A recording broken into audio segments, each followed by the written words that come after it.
Los Zetas, el grupo criminal conocido por su crueldad, vive una guerra intestina, de acuerdo con analistas y autoridades. La madrugada del jueves 11 de febrero, en el penal de Topo Chico, en Monterrey, Nuevo León, hubo un enfrentamiento que dejó cerca de 50 muertos y una docena de heridos. El titular de la Comisión Nacional de Seguridad, Renato Sales Heredia, señaló que el enfrentamiento se trató de una rencilla entre grupos del mismo cártel.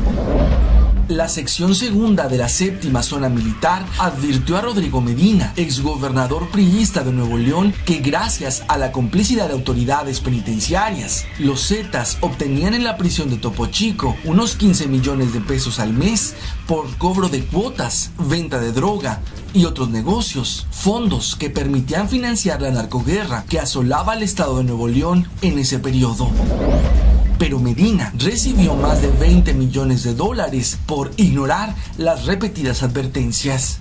Los nexos entre políticos, exgobernantes y gobernantes con los Zetas inició al finalizar el sexenio de Carlos Salinas de Gortari, cuando este, en un intento fallido por detener el levantamiento zapatista en Chiapas en 1994, apoyó la creación del grupo de exmilitares con asesoría y entrenamiento de élite por Estados Unidos, Israel y Francia.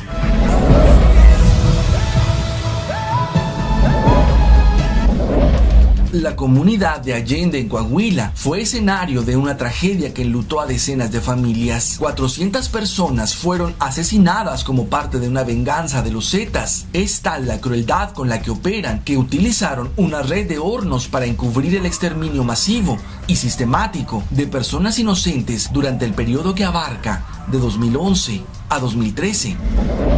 Los Zetas tenían el dominio completo de todos los aspectos del proceso gubernamental y de la vida de los ciudadanos, incluyendo a los medios de comunicación. Sus atrocidades en Coahuila han permanecido mucho tiempo sin ser reportadas y documentadas por dependencias gubernamentales, locales, estatales, federales o internacionales. Los Zetas quemaron familias completas en hornos durante el exterminio de Allende.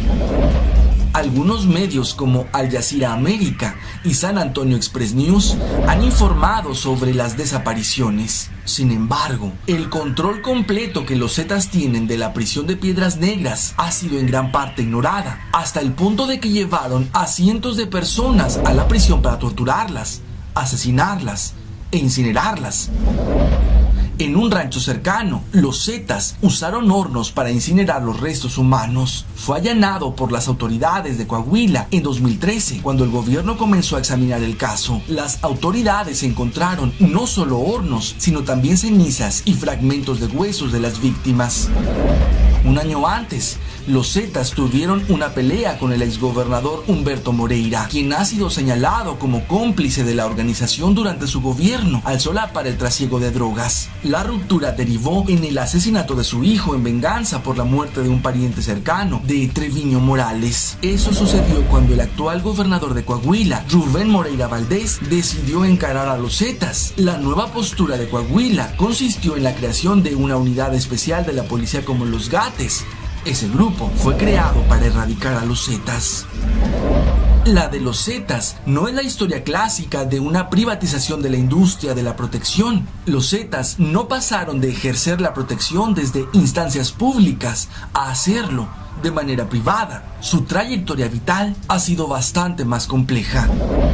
Tampoco puede decirse que los Zetas hayan sido unos narcos en sentido estricto. Aunque realizaron algunas transacciones con drogas por cuenta propia, su función dentro de una organización empresarial de drogas no era la de comprar y vender sustancias ilegales. Solo su acceso fácil a la mercancía les permitía realizar operaciones de escala menor, pero su desconocimiento de grandes clientes y proveedores de la infraestructura en general les impidió convertirse en una empresa autónoma de drogas, unos narcos en toda regla. Los Zetas fueron, sobre todo, una cooperativa de la violencia. En un principio prestaban sus servicios al Estado, formaron parte de los grupos especializados del ejército. Entre 1999 y 2000, en diversas tandas, cambiaron de cliente y pasaron a vender sus servicios a un empresario privado de drogas, Osiel Cárdenas Guillén. No había muchas diferencias entre el tipo de servicios que prestaron primero para el Estado y más tarde para Cárdenas Guillén. Los inconvenientes de este mononxonio lo percibieron en toda su intensidad los Zetas en marzo de 2003, a raíz de la detención de Cárdenas Guillén. Su reacción estratégica a la pérdida del patrón fue una intensificación de una actividad que les había proporcionado ingresos marginales desde 2001. Aceleraron el ritmo de recaudación de impuestos entre pequeños delincuentes de Nuevo Laredo. Una nueva remesa de requerimientos fiscales fue recibida por un grupo cada vez más extenso de individuos y grupos que se mueven en el terreno de la ilegalidad, desde transportistas y pequeños vendedores de drogas hasta apostadores ilegales, prostíbulos y contrabandistas de todo pelaje. Tiempo después, los Zetas entraron en conflicto con los policías municipales, aduanales y estatales que dominaban el negocio de la protección. Comenzaron por vender protección en actividades notoriamente ilegales, como la venta de drogas o el contrabando, y continuaron en rubros cuya catalogación legal es cuanto menos difusa, como las salas de masaje y los bares, sometidos a cuantiosos y jugosos controles. El último paso, la venta de protección a negocios legales, en especial los vendedores de autos. La inmovilidad física de los negocios facilita su trabajo, los hace presas fáciles para las represalias.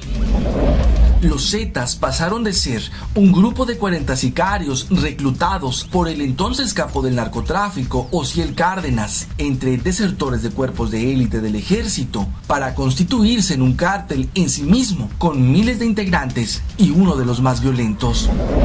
Los Zetas ahora combaten contra las fuerzas de seguridad, de donde emergieron bien armados y entrenados con tácticas militares, al tiempo que batallan contra el cártel que les dio origen. Su propagación, a menudo en complicidad con policías, es uno de los principales dolores de cabeza del gobierno, porque no solamente compiten por rutas para introducir drogas a Estados Unidos con otras bandas, sino que tratan de crecer a través de secuestros y extorsiones. Según especialistas, los Zetas utilizan tácticas de contrainsurgencia aprendidas por sus miembros originales en escuelas militares de Estados Unidos, combinadas con el reclutamiento de violentas pandillas locales que aterrorizan a poblaciones enteras, donde cobran cuotas por protección.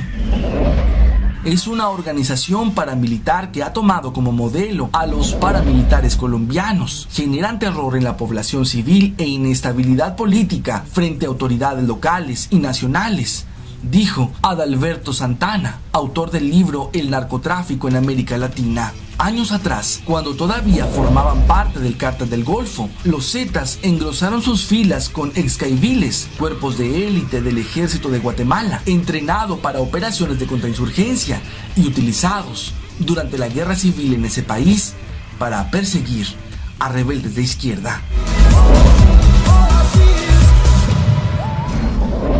A la pregunta de cómo surgieron los Zetas, que ahora son el comodín del gobierno para su propia impunidad y la justificación irresponsable ante un estado fallido, la periodista Guadalupe Lizárraga de Los Ángeles Press afirmó en mayo del 2012: los Zetas fueron creados por Carlos Salinas de Gortari con el supuesto propósito de aplacar el levantamiento zapatista en Chiapas en 1994.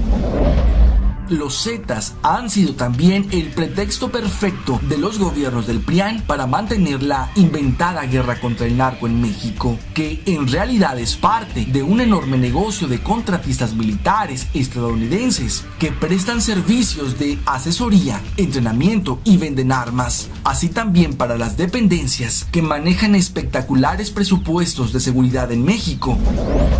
Y para el mismo gobierno, que militariza el país y crea una policía que, pese a su incompetencia o corrupción, permitiría también reprimir movimientos sociales que verdaderamente atentaran contra el gobierno, y no solo cárteles enemigos, en oposición a cárteles amigos, como el de Sinaloa.